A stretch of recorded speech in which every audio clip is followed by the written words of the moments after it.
Yang mana nih sebenarnya nih anak 12 tahun bisa ngomong, hey, kamu kalau ngomong dipikir dulu. Harusnya kan kita loh, kita yang udah makan asam garam yang lebih lama di dunia ini, yang udah tahu pahitnya dunia ini, yang udah tahu bahwa hidup itu ada proses pembelajaran, mereka justru yang harusnya bisa kasih contoh itu kan, gitu loh. Tapi ini malah terbalik. You know. Jadi as an adult nih sebenarnya kalau melihat kejadian seperti ini, what adult should do? Jadi gini loh Feral, sebenarnya tuh waktu itu saya mungkin bisa tanya juga ke Keisha dan juga ke Devina ya. Waktu itu saya langsung DM ke mereka gitu loh, DM ke mereka karena for me harus ada paling nggak satu adult lain yang waras, you know, satu adult lain yang waras dan yang berani bela untuk bisa naikin mental mereka. Soalnya gue pernah ngerasa di posisi itu, exactly di umur mereka. Umur 12-13 tahun itu pada saat lagi saya main sinetron pernikahan dini. Yang dimana pada saat lagi waktu itu karena satu dan lain hal saya difitnah sama orang, dikambing hitamkan sama waktu itu salah satu timnya yang sebenarnya dia yang actually melakukan dia breach the contract, tapi terus udah gitu berusaha untuk mencari kambing hitam. Waktu itu I was still super young, 12-13 years old, di ngomongin sama ini. Nah cuman karena yang ngomongin itu berpengaruh, pada akhirnya orang-orang dewasa lainnya itu malah tidak berani speak up dan stand on my side. Dan saya ingat sampai sekarang. Nah, mungkin karena pernah ngalamin itu dan yang saya lihat bahwa gimana keluarga saya yang kakak dan mami saya yang sangat istilahnya pasang badan ya, bahwa you know, you're my family, gue belain lu. Mungkin karena itu pada saat lagi saya ngelihat itu ada soft spot, you know, kayak ada trauma yang kayak balik gitu ya, kayak inget pada saat lagi di umur mereka.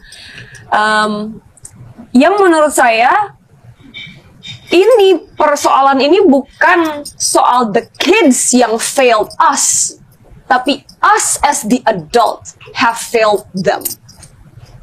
Karena kalau anak-anak seumur gini mereka masih banyak perlu belajar ya kan, masih pasti ada ada kesalahan yang by the way apa yang kalian lakukan sama sekali tidak salah, tapi kita yang adult aja bisa buat salah gitu kan. Artinya yang sebenarnya punya tanggung jawab untuk mengayomi, memberitahu dengan cara yang baik dan benar itu harusnya kita loh, as the adult. Jadi makanya kenapa di DM saya bilang sama mereka, sorry on behalf of the adult. I said sorry for failing you guys. Dan itu makanya kenapa pada akhirnya Feral, lu tau loh, gue jarang banget speak up soal urusan orang lain. Lu mau viral kayak, lu mau nggak viral kayak, gue paling nggak pernah ngurusin urusan orang lain. And you know that, my friends know that.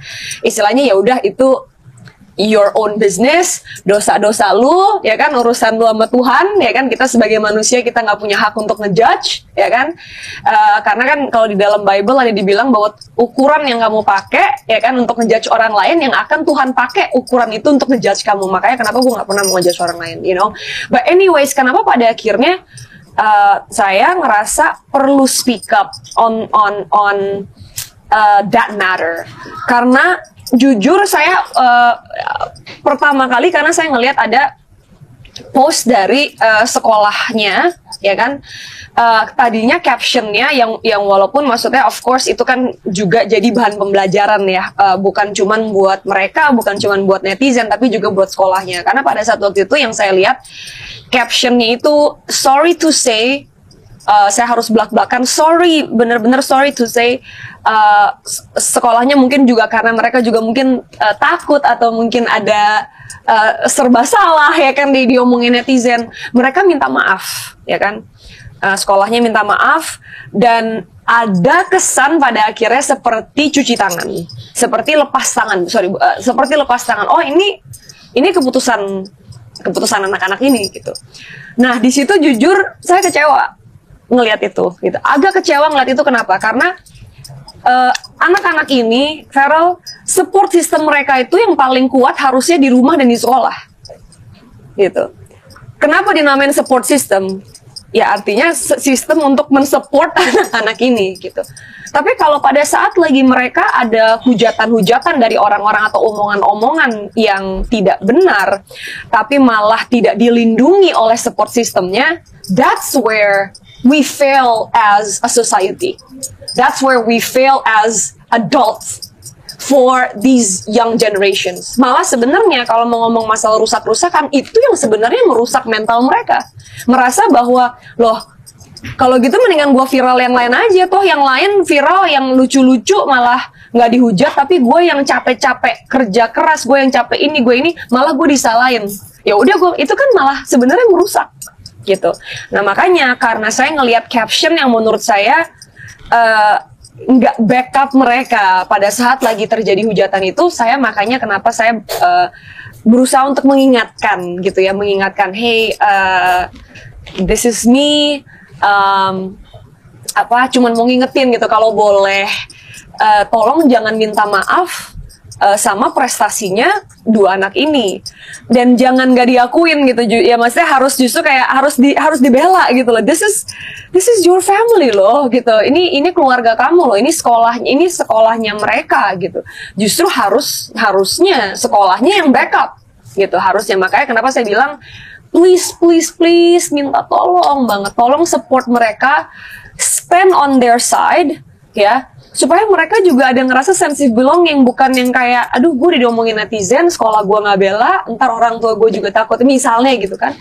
Kan kasihan nih mereka, pada akhirnya mereka jadi nggak tahu apa yang mereka harus lakuin. Sementara guidance itu harusnya datangnya dari adults, yang dimana adults yang paling dekat dengan mereka adalah orang tua, keluarga, dan guru-guru atau kepala sekolah di sekolahnya mereka gitu. Nah setelah itu saya ngelihat captionnya kemudian diganti, ya kan, mereka tidak lagi meminta maaf sama prestasi mereka, dan itu saya seneng, artinya kan mereka mau mendengar masukan dari kita juga, ya kan. Terus saya juga dapat DM dari sekolahnya juga bilang terima kasih untuk masukan, ya kan, artinya ya udah, artinya kan kita sama-sama belajar, ya kan, asal cara ngomongnya tuh bener. Nah saya aja bisa loh ngingetin dengan cara yang benar. Nah artinya kan orang dewasa lain harusnya kalau mau ngingetin orang gede aja perlu diingetin, apalagi misalnya anak kecil. Toh kalau misalnya opini kalian berbeda, kalian bisa kok ngomongnya itu dengan cara yang baik. Nggak perlu harus, oh ini karena pengaruh asing. Ya sekarang kalau misalnya nggak pengen pengaruh asing, jangan main social media, Mbak. Ya kan? Jangan pakai WhatsApp, ya kan? Itu asing juga tuh, ya. Jangan pakai jeans, itu asing juga, ya kan. Nah, makanya itu yang maksudnya saya agak sedikit nggak setuju, dan mungkin karena ada sedikit inget gitu ya, pada saat lagi dulu umur 12-13 tahun saya pernah ngalamin hal yang hampir sama, tapi pada saat waktu itu tidak ada adult yang the only adult yang pada saat waktu itu saya ngerasa kayak okay, I'm safe adalah karena ada keluarga saya. Nah ya ini pada saat lagi saya ngeliat kayak gitu, pada akhirnya kenapa saya berbicara itu bukan hanya karena ini masalah dance, yang dimana saya dan dancer saya tahu betul segimana susahnya bekerja kerasnya itu untuk bisa dapetin dance yang detail seperti apa yang mereka juga lakukan gitu kan. Tapi lebih ke masalah tanggung jawab kita sebagai orang dewasa, kita sebagai society, gimana sih caranya kita berkomunikasi satu sama lain, terutama gimana caranya untuk boost their confidence gitu. Oke. Nah, tadi ngomongin judging, it's quite interesting ya. Yeah. Mungkin masih banyak stereotype kalau misalkan judging cowok yang nari itu tuh kurang manly. Here we have Keisha. What do you think about male dancer? Oh ya itu mah tergantung persepsi orang aja. Ya sekarang maksudnya kan jangan double standard. Nah buktinya kalau dulu cewek cuman cewek doang atau perempuan yang ada di kitchen lah. Sekarang kita ngelihat chef begitu banyak yang cowok. Apa terus mereka chef kan enggak ya? Mereka bukan chef gitu kan, gitu mereka chef, chef. Ini juga sama kan? Dan mereka dan kalau kalian itu kan tarian itu apalagi tuh jive dancer loh. Kalau misalnya kita mau teliti lagi malah masalah tarian dangdut gimana? Tari tradisional Jaipong seperti apa? Yang sebenarnya malah lebih lenggak-lenggok gitu kan? Itu gimana? Tapi itu a part of us loh. Tari-tarian tradisional itu, tarian dangdut segala itu, it's a part of us gitu kan. Yang mereka lakukan tuh jive dance yang bahkan bukan salsa ya, karena kalau salsa mungkin masih lebih ada sensualnya, tapi jive dance itu sangat teknikal, satu teknik yang susah ya kan, terus juga sangat energik. Jadi bukannya kayak mereka nari-nari apa di TikTok gitu kan, yang melambai-lambai, enggak. Mereka justru keren banget gitu. Agree. Nah, Keisha, mungkin kamu bisa kasih tahu cowok-cowok yang masih takut buat dance, apa yang mau kamu sampaikan ini gitu. Buat kalian yang masih takut sama dance gitu, kira-kira apa yang mau kamu sampaikan? Jangan takut gitu. Iya, jangan takut sih sama dance, nggak ada sangkutan untuk jadi lebih laki atau apa, itu nggak ada sangkutan. Yes. Betul. Agree, tepuk tangan untuk Keisha. Terus kalau kalian nih kalian punya nggak sih unek-unek nih buat orang-orang dewasa? Karena kita kan selama ini ya, kadang-kadang kita tuh suka mikir ya, oh kalau kita tuh lebih tua pasti kita lebih tahu. Nggak juga, ya kan? Nah jadi kalian tuh punya nggak sih unek-unek selain itu? Maksudnya kayak kamu terutama ada kejadian seperti ini, kira-kira apa sih yang ada di pikiran kalian yang kalian pengen ngomong nih sama orang-orang yang lebih dewasa? Ya. Soal nari kah? Atau pengen mereka lebih support? Atau pengen apa? Ada nggak? Ngomongin jangan kasar, Iya. kasih tahu yang baik-baik. Iya. Gimana? Coba Devina dulu deh, misalkan.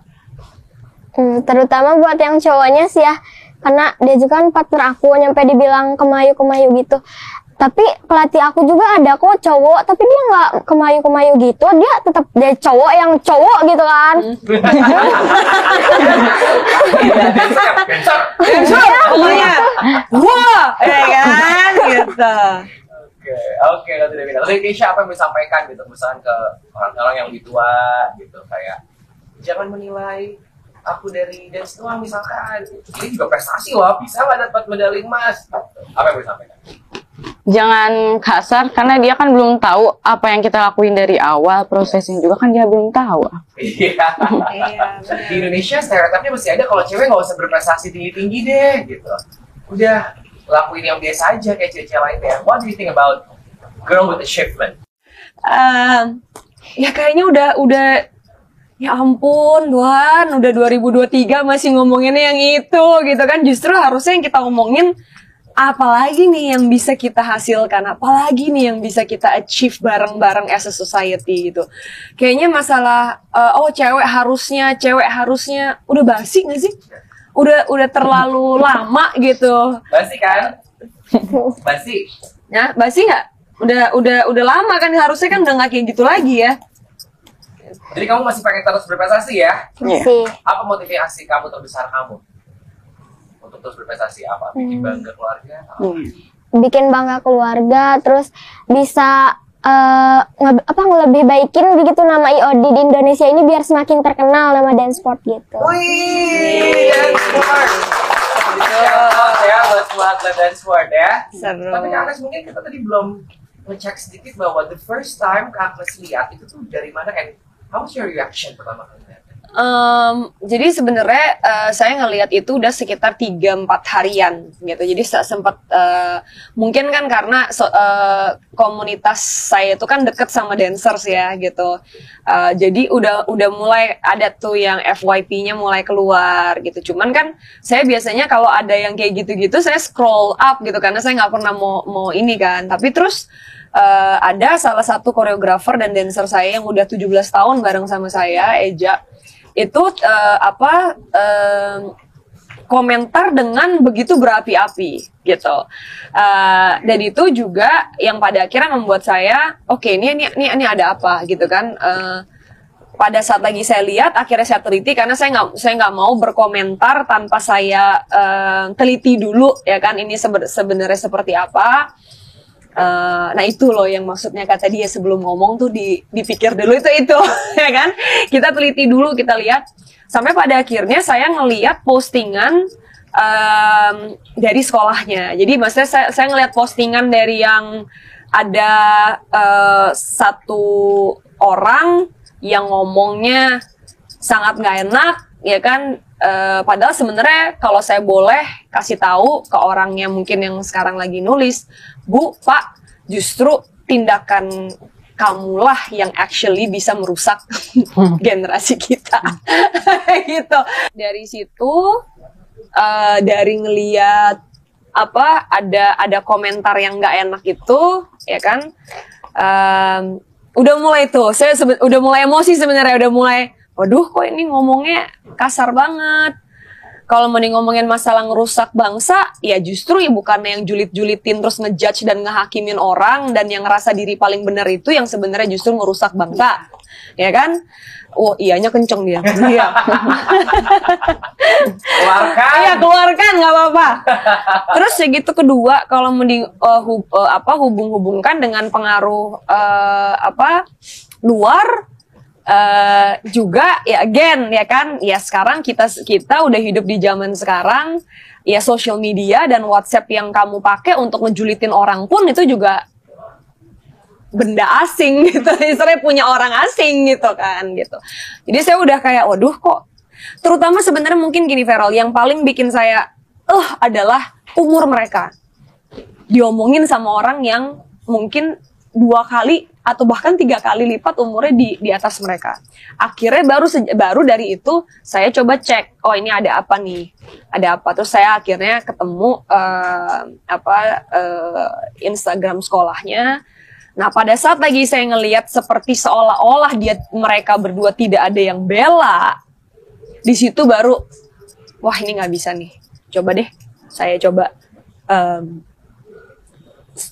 saya coba mengingatkan si support system ini lagi bahwa hey kalian justru harusnya back them up gitu, dan itu tugas kita sebagai adult gitu, itu tugas kita sebagai society untuk bisa ngelindungin anak-anak ini gitu. Keisha Devina ingat nggak pertama kali waktu di DM sama Kak Agnes? Devina? Kamu lagi di mana kalau boleh ceritain?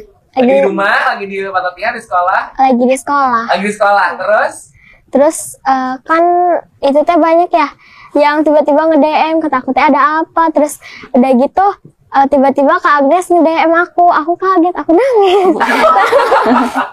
Oh, lucu banget. Terharu ya. Kalau dari Keisha inget ya waktu kamu pertama kali kamu lagi di mana? Lagi di rumah. Lagi di rumah? Iya. Terus gimana kapan waktu kamu lihat? Waktu lupa sih jam. Lupa, tapi kayak pertama kali ngelihat wah ini ada Kak Agnes. Iya, kaget juga sih. Oh, iya. Pertama kali. Oke. Sekarang Kak Agnesnya di depan kamu. So we only need one adult untuk akhirnya bisa mengubah itu ternyata. Apa yang mau kamu sampaikan dari Keisha mungkin ke Kak Agnes langsung boleh ditata? Terima kasih banyak udah mau DM, terus bisa diundang kesini juga. Iya, of course. Pokoknya kamu ingat aja. Nanti one day kalau kamu udah gede harus punya tanggung jawab yang sama generasi bawah kamu ya. Kamu harus bisa kasih yang positif, harus bisa stand up kalau misalnya ada yang dibully ya. Terus pokoknya harus nari terus.